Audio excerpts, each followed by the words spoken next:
আসসালামু আলাইকুম বন্ধুরা, কেমন আছেন সবাই? নিশ্চয়ই ভালো আছেন। তবে বন্ধুরা, আমি আজকে যে টপিকটা নিয়ে হাজির হয়েছি যে কিভাবে লোগো তৈরি করবেন। তো সবাই যেটা দেখায় পিক্সেল অ্যাপ দিয়ে দেখায়, তো আমি এলাইট মোশন দিয়ে আপনাদের আজকে নতুন করে দেখাবো। যে আপনি বুঝতে পারবেন যে এলাইট মোশন দিয়ে যখন তৈরি করবেন তখন বুঝতে পারবেন যে এলাইট মোশন দিয়ে কতটুকু সুবিধে। তো আমি এলাইট মোশনে একটি প্রজেক্ট ফাইল ক্রিয়েট করব।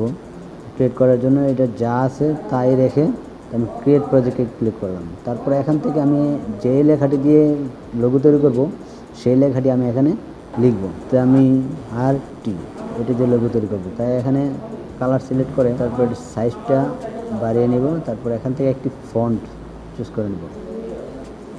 তো এটাকে ডুপ্লিকেট করে নেব। ডুপ্লিকেট করার পর এখান থেকে আলাদা করব।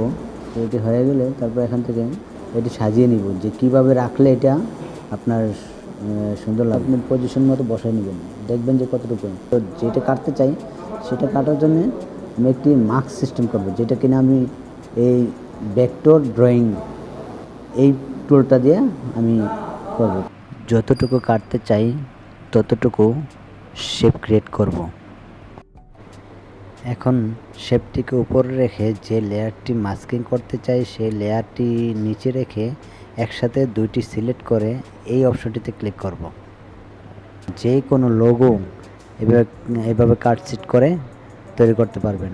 তো সামনে যদি আরও ভালো ভালো লোগো তৈরি করা শিখতে চান তাহলে নিচে থাকা লাল বাটনটি ক্লিক করে সাবস্ক্রাইব করে নিন। পাশে থাকা বেল আইকনটি বাজিয়ে দিন যেন আমার পরবর্তী ভিডিও পৌঁছে যায় আপনার নোটিফিকেশনে।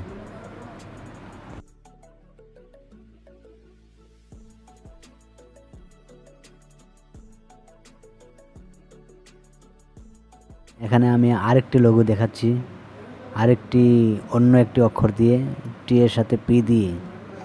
তো এই লোগোটি আপনি স্টেপ বাই স্টেপ ফলো করবেন, তাহলে আপনি বুঝতে পারবেন যে অ্যালাইট মোশন দিয়ে কীভাবে আপনার লোগো তৈরি করা যায়, কত সুন্দর সুন্দর লোগো তৈরি করা যায়।